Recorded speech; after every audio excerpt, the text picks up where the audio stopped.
Subscribe करिए hi-fi study channel को, bell icon को प्रेस कीजिए लेटेस्ट वीडियो अपडेट सबसे पहले पाने के लिए।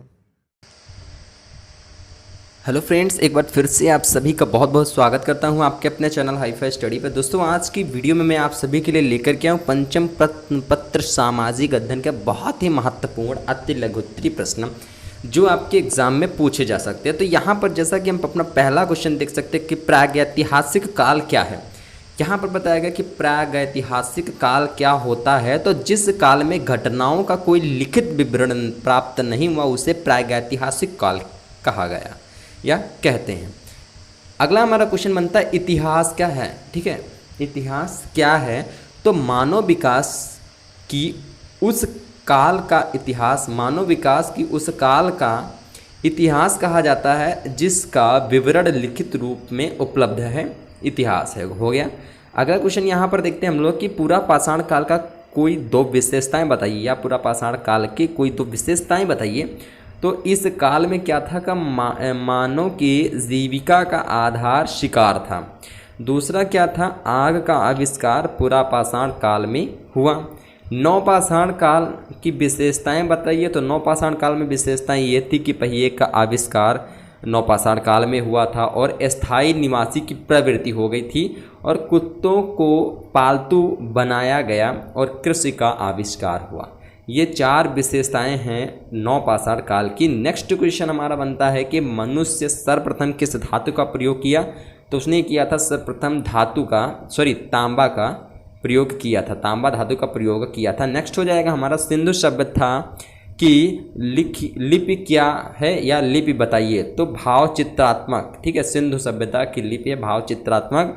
अगला हो जाएगा हमारा गायत्री मंत्र का संबंध। गायत्री मंत्र का संबंध है सविता देवता या ऋग्वेद से। ठीक है। अगला हमारा क्वेश्चन बनता है दोस्तों 8 नंबर क्वेश्चन बनता है कि महाभारत का पुराना नाम क्या है। तो जय संहिता। ठीक है, इससे पहले वीडियो में आज सुबह जो क्लास आई थी 11:30 बजे, तो उसमें भी मैंने बताया था कि महाभारत का पुराना नाम क्या है, जय संहिता है। दो महाकाव्यों के नाम बताइए। तो दो महाकाव्यों के नाम क्या हो जाएंगे, महाभारत और रामायण, ये दो हो जाएंगे महाकाव्य। नेक्स्ट क्वेश्चन हमारा दोस्तों बनता है कि विश्व दुखों से भरा है यह सिद्धांत बुद्ध ने कहाँ से प्राप्त किया। तो उपनिषद से प्राप्त किया था। कहाँ से प्राप्त किया था, उपनिषद से प्राप्त किया था। अगला क्वेश्चन यहाँ पर हो जाएगा कि जैन धर्म के संस्थापक कौन थे। तो जैन धर्म के संस्थापक कौन थे, ऋषभदेव थे। ठीक है, कौन थे, ऋषभदेव थे। अगला यहाँ पर क्वेश्चन बनता है कि जैन धर्म के 23वें व 24वें तीर्थंकर कौन थे। तो 23वें तीर्थंकर थे पार्श्वनाथ और 24वें तीर्थंकर थे महावीर स्वामी। ये दो थे तीर्थंकर। अगला यहाँ पर क्वेश्चन बनता है महावीर के बचपन का नाम क्या था। तो महावीर के बचपन का नाम क्या था, वर्धमान था। अगला यहाँ पर क्वेश्चन बनता है कि बौद्ध धर्म के संस्थापक कौन थे। तो बौद्ध धर्म के कौन संस्थापक थे, गौतम बुद्ध थे। बौद्ध धर्म के संस्थापक, ठीक है, कौन थे, गौतम बुद्ध थे। अगला यहाँ पर क्वेश्चन बनता है कि बोध गया क्या है। तो बोध गया वह स्थान जहाँ पर गौतम बुद्ध को ज्ञान प्राप्त हुआ, बोध गया। अगला यहाँ पर क्वेश्चन बनता है कि अनीश्वरवाद क्या है। तो अनीश्वरवाद क्या है, अनीश्वरवाद बौद्ध धर्म एवं जैन धर्म में समानता है, यानी समानता जो भी है वो अनीश्वरवाद हो गया। अगला क्वेश्चन बनता है कि किन्हीं दो नदी घाटी सभ्यताओं के नाम बताइए। तो पहला हो जाएगा सिंधु घाटी सभ्यता, अगला हो जाएगा मेसोपोटामिया की सभ्यता। ठीक है, क्या हो जाएगा, मेसोपोटामिया की सभ्यता हो जाएगा। अगला यहाँ पर क्वेश्चन हो जाएगा हड़प्पा की खुदाई के जनक कौन थे। तो दयाराम शाहिनी। ठीक है, हड़प्पा के खुदाई के जो जनक थे वो थे दयाराम शाहिनी थे। नेक्स्ट क्वेश्चन हमारा बनता है कि मेसोपोटामिया का अर्थ बताइए। तो मेसोपोटामिया दो शब्दों मेसो और पोटामिया से मिलकर बना है। मेसो का अर्थ बीच तथा पोटामिया का अर्थ नदी है, अर्थात दो नदियों के बीच के क्षेत्र को मेसोपोटामिया कहा जाता है। ठीक है। नेक्स्ट क्वेश्चन यहाँ पर हमारा दोस्तों देखने को मिलता है कि मेसोपोटामिया की सभ्यता का विकास किन नदियों की घाटी में हुआ। तो दजला फरात नदियों की घाटी में हुआ था मेसोपोटामिया की सभ्यता का विकास। अगला हो जाएगा कि कुम्हार के चाक का प्रयोग किस सभ्यता ने सबसे पहले किया। तो मेसोपोटामिया की सभ्यता ने इसे सबसे पहले किया था। अगला यहाँ पर क्वेश्चन बनता है कि मोहनजोदड़ो की खुदाई के जनक हैं। तो मोहनजोदड़ो की खुदाई के जो जनक हैं वो हैं जॉन मार्शल तथा राखलदास बनर्जी हैं। ठीक है, क्या है, राखलदास बनर्जी हैं। अगला यहाँ पर क्वेश्चन हो जाएगा कि पिरामिड का क्या आशय है। तो पिरामिड का आशय है राजाओं के मकबरे से। अगला हो जाएगा क्वेश्चन यहाँ पर कि फराओं किसे कहते हैं। तो मिस्र के सम्राट को फराओं कहते हैं। ठीक है, मिस्र के जो सम्राट हुआ करते थे उन्हें फराओं कहते थे। मम्मी का संबंध किस सभ्यता से है। तो मम्मी का संबंध किस सभ्यता से है, मिस्र की सभ्यता से। ठीक है, मम्मी क्या होता था, जो हमारे जो जिनकी मृत्यु हो जाती थी उनमें एक प्रकार का लेप लगा के उनको दीवालों में किसी पैक में, कौच में ऐसे रख दिया जाता था। ठीक है, तो वो जीवन पर्यंत सुरक्षित बनी रहती थी। उन्हें क्या कहते थे, मम्मी। ठीक है, मम्मी क्या है, तो शवों के रख रखाव की कला। ठीक है, शवों को वो लोग रख लेते थे और कभी भी वो शव जो होती थी वो ख़राब नहीं होती थी। उनमें क्या लगाते थे, कुछ लेप लगाते थे और उन्हें दीवारों में चिपकवा देते थे या दीवारों में रखवा देते। तो वो जो थी वो कला थी और उससे कभी भी शव खराब नहीं होता था। अगला यहाँ पर क्वेश्चन हो जाएगा कि सिंधु सभ्यता के 2 देवताओं के नाम। ठीक है, सिंधु सभ्यता के 2 देवताओं के नाम बताइए। तो क्या हो जाएगा, पशुपत हो जाएगा और मातृ देवी हो जाएगा। ठीक है, ये 2 हो जाएंगे सिंधु सभ्यता के 2 देवताओं के नाम। अगला यहाँ पर क्वेश्चन बनता है कि मिस्र सभ्यता के 2 देवताओं के नाम बताइए। तो मिस्र सभ्यता के 2 देवताएं कौन से हो जाए, होरस और ओसरिस हो जाएगा। ये सिंधु सभ्यता और ये मिस्र सभ्यता के थे।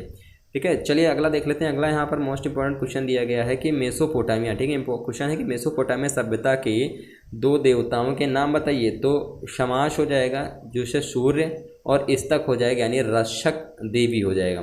ठीक है, उसके बाद देखते हैं यहाँ पर हम मोस्ट इंपॉर्टेंट अगला क्वेश्चन देखते हैं कि पंचायती राज व्यवस्था के कितने स्तर हैं। तो पंचायती राज व्यवस्था के कितने स्तर हैं, इनके हैं स्तर हैं, ग्राम हो जाएगा, ग्राम पंचायत हो जाएगा, क्षेत्र पंचायत और जिला पंचायत। ठीक है, 3 स्तर होते हैं, ग्राम पंचायत, क्षेत्र पंचायत और जिला पंचायत। ठीक है, और अगला यहाँ पर क्वेश्चन बनता है कि जिला परिषद के नाम पर जिला पंचायत नाम कब दिया गया। जिला परिषद के नाम पर जिला पंचायत नाम कब दिया गया। तो कब दिया गया था, 1994 ईस्वी को दिया गया था।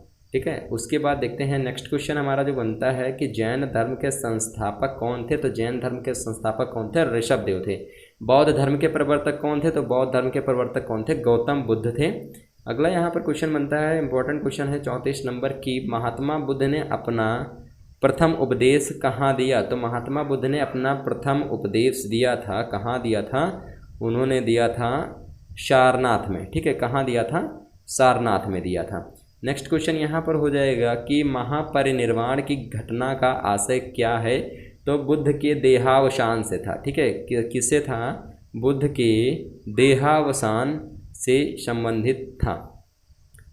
अगला यहाँ पर क्वेश्चन बनता है कि किन्हीं 2 पुराणों का नाम बताइए। तो किन्हीं 2 पुराणों का नाम क्या हो जाएगा, अग्नि पुराण और शिव पुराण। ठीक है, अग्नि पुराण और शिव पुराण हो जाएगा इनका 2 पुराणों के नाम। उसके बाद नेक्स्ट क्वेश्चन हमारा बनता है कि जीवाश्म, मोस्ट इंपॉर्टेंट क्वेश्चन है कि जीवाश्म ग्रह कौन है। तो जीवाश्म ग्रह कौन सा हो जाएगा, चंद्रमा हो जाएगा।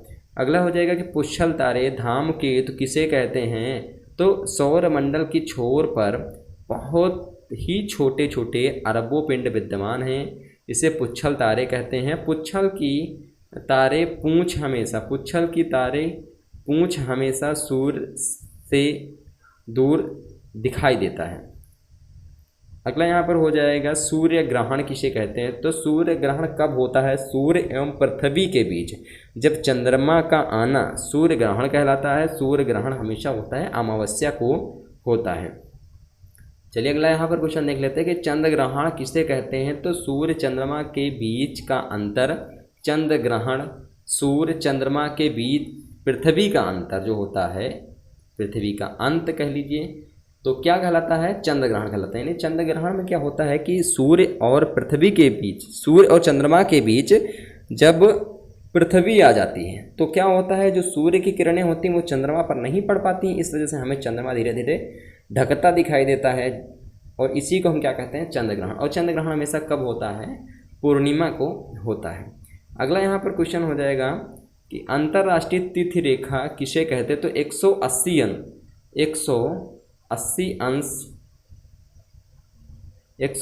अंश देशांतर को अंतर्राष्ट्रीय तिथि रेखा कहते हैं। अगला यहाँ पर क्वेश्चन हो जाएगा कि मंदाकिनी क्या है। तो तारों का ऐसा समूह जो दूधलाशा दिखाई देता है, दूधलाशा दिखाई देता है, तो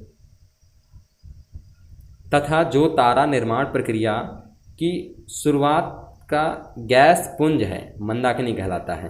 ठीक है, उसके बाद नेक्स्ट देख लें हम लोग, आकाश गंगा क्या है, तो ब्रह्मांड करोड़ों मंदाकिनियों का बना है। हमारी पृथ्वी की अपनी एक मंदाकिनी है जिसे आकाश गंगा कहते हैं। ठीक है, आकाश गंगा अगर लिखने को आ जाता है तो आप इतना लिख देंगे तो अच्छे से नंबर आपको परफेक्ट हो जाएंगे, बच जाएंगे। अगला क्वेश्चन यहाँ पर हो जाएगा कि क्षुद्र ग्रह क्या है, तो मंगल एवं बृहस्पति ग्रह की कक्षाओं के बीच कुछ छोटे आकाशीय पिंड हैं जो सूर्य की परिक्रमा कर रहे हैं, उसे क्षुद्र ग्रह कहते हैं। अगला यहाँ पर हो जाएगा सिकंदर का शिष्य था, सिकंदर किसका शिष्य था, तो सिकंदर किसका शिष्य था, अरस्तु का था। ठीक है, किसका शिष्य था, अरस्तु का शिष्य था। अगला यहाँ पर 46 नंबर क्वेश्चन बनता है कि सिकंदर का सेनापति का क्या नाम था, तो सेल्यूकस निकेटर था सिकंदर के सेनापति का नाम। अगला क्वेश्चन हो जाएगा कि सिकंदर ने भारत विजय का अभियान कब से प्रारंभ किया, तो सिकंदर ने भारत विजय का जो अभियान था वो 326 ईसा पूर्व में किया था। नेक्स्ट क्वेश्चन हमारा हो जाएगा कि हाइडेस्पीस झेलम का युद्ध क्या है, तो सिकंदर को पंजाब का शासक पोरस के साथ युद्ध करना पड़ा, जिससे पंजाब का शासक जो था पोरस, उसके साथ युद्ध करना पड़ा, जिसे हाइडेस्पीस कहा जाता था। ठीक है, क्या कहा जाता था, हाइडेस्पीस कहा जाता था। अगला यहाँ पर मोस्ट इंपॉर्टेंट क्वेश्चन बनता है कि सौर मंडल में कितने ग्रह हैं, तो अब तो कुल 8 ग्रह हैं, एक को हटा दिया गया, उसका नाम आप लोग कमेंट में तुरंत बताइएगा। तो पहला हो जाएगा कौन सा, बुध शुक्र पृथ्वी मंगल बृहस्पति शनि अरुण वरुण। ठीक है, किसको हटाया गया जल्दी से कमेंट बॉक्स में बताइए। नेक्स्ट क्वेश्चन हमारा बनता है कि सौर मंडल से किस ग्रह को निकाल दिया गया है। जी हाँ, सौर मंडल से किस ग्रह को निकाल दिया गया है, तो आंसर उसमें देने की जरूरत ही नहीं, जब यहाँ पर नेक्स्ट क्वेश्चन हमारा बन गया। तो सौर मंडल में पहले ग्रहों की संख्या कितनी थी, 9 थी, परंतु अब 8 है। सौर मंडल से यम ग्रह को निकाल दिया गया है, यम को बौने ग्रह की श्रेणी में रखा गया। ठीक है, अत्यंत छोटा था, अत्यंत दूर था, इस वजह से इसको हटा दिया गया है।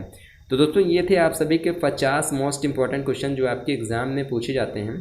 तो अगर वीडियो पसंद आए तो वीडियो को लाइक कर दिए, अपने दोस्तों के साथ उसको ज़्यादा से ज़्यादा दोस्तों शेयर भी करिएगा। ठीक है, तब के लिए थैंक यू सो, जय हिंद जय भारत, मिलते हैं फिर नेक्स्ट वीडियो के साथ।